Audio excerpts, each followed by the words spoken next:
Hi everyone, let's discuss a few questions from Indian polity. The first question, consider the following statements. To provide opportunities for education of children between the age of 6 to 14 years is a directive principle. To provide early childhood care and education for all children is a fundamental duty of parents.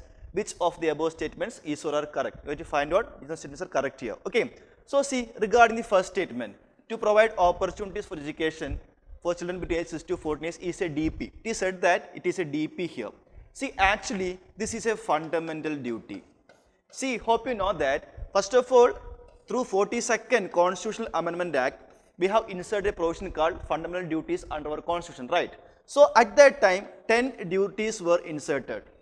And later on, through 86th Constitutional Amendment Act, one more duty was added to the part 4, that is regarding fundamental duties. That provision is this one, to provide opportunities for education of children between age 6 to 14 years is a directive principle norm. It is actually a fundamental duty, right? So, this is a wrong statement. And see, the same 86th Amendment Act inserted a directive principle that is actually this one, to provide early childhood care and education for all children. That is actually DPSP, comes under Article 45 of the Constitution. So actually here, the DPs and fundamental duties are being interchanged here.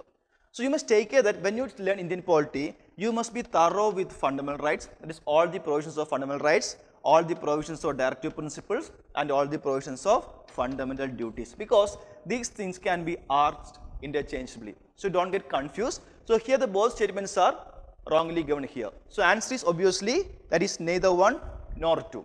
And please note that the same 86th Amendment Act inserted one more article under the topic fundamental rights. That is regarding right to elementary education. So please take care that with the same 86th Amendment Act, there was amendment to fundamental rights, that is Article 21A, amendment to directive principles, that is Article 45, then one more duty is also inserted. So the one amendment make changes to fundamental rights, DPSP, as well as fundamental duties. Okay, so answer to this question is option D, that is neither one nor two. Our next question, consider the following statements with reference to Indian secularism. It advocates the mutual exclusion of state and religion in order to protect values such as individual freedom and citizenship rights of individuals. 2. The state has the authority to regulate any economic, political, financial or any secular affair related to any particular religion. Find the correct statement here. Okay, so this is regarding our Indian form of secularism. And I hope you know that we are having a kind of positive secularism, which means equal treatment to all religions. That is, we are treating as well as protecting all religions alike. That's the future of our Indian form of secularism, or we call it as positive secularism. The other one is negative secularism, which means the state maintain a separation, or state is separated from the religion. I repeat once again, in negative secularism, the state is separated from the religion. That means the state just considers religion as only a private affair, and state does not interfere with the affairs of the religion in case of a negative secularism. But in case of ours, that is positive secularism, the state interferes sometimes. Clear? So that's the basic principles behind the positive secularism as well as negative secularism. And now we read the statement. It advocates, that is question is regarding our Indian form of secularism or our positive form of secularism. It says that it advocates the mutual exclusion of state and religion. No, actually this is a concept of negative secularism, or this is a concept behind the Western secularism. Actually here the state interferes sometimes. The state is not completely separating from the religion in case of our Indian context. So we can say that this is a wrong statement. Clear?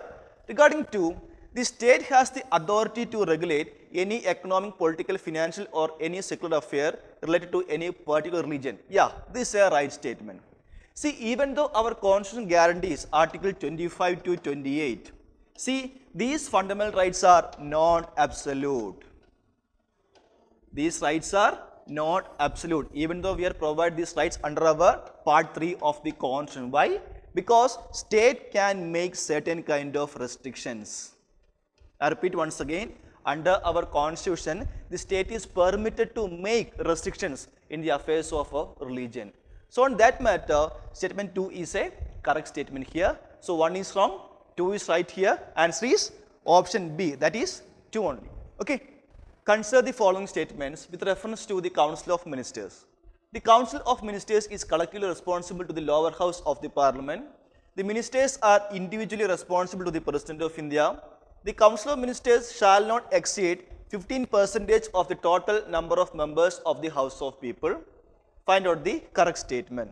Okay, so here you must know about the concept called collective responsibility. Okay, so what is responsibility? That's collective responsibility. See, Article 75 says that the Council of Ministers shall be collectively responsible to the lower house of the Parliament. That shows that, see, so this has two concepts. But you must know that, see, in our case, mostly the cabinet took the most important policy decisions. Okay, even though the Council of Ministers may consist of around 75 to 80 ministers, maybe, which includes PM, cabinet ministers, then Minister of State, then deputy ministers. See, all are part of our Council of Ministers.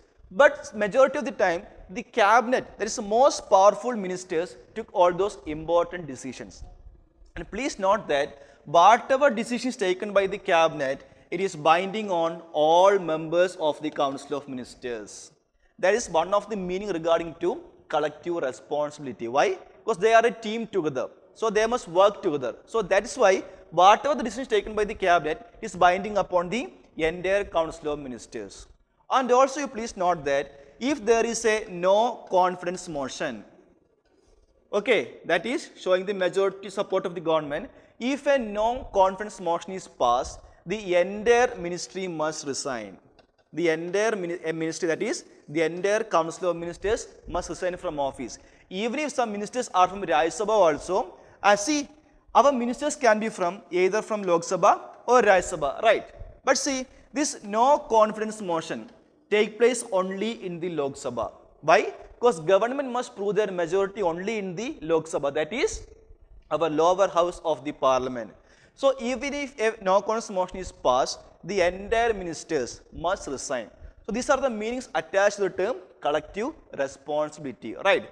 So here statement is like the Council of Ministers is collectively responsible to the lower house of the Parliament. That's a right statement. Clear? Second says that the ministers are individually responsible to the President of India. That is also a right statement only. Why? See, these ministers are appointed by the President of India only on the advice of PM.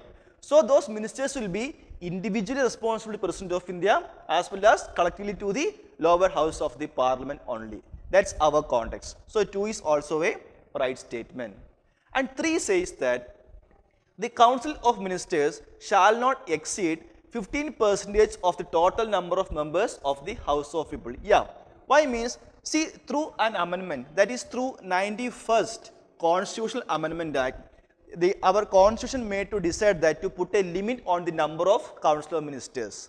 So that limit is, it says that the strength of Council of Ministers should not exceed 15% of the strength of Lok Sabha.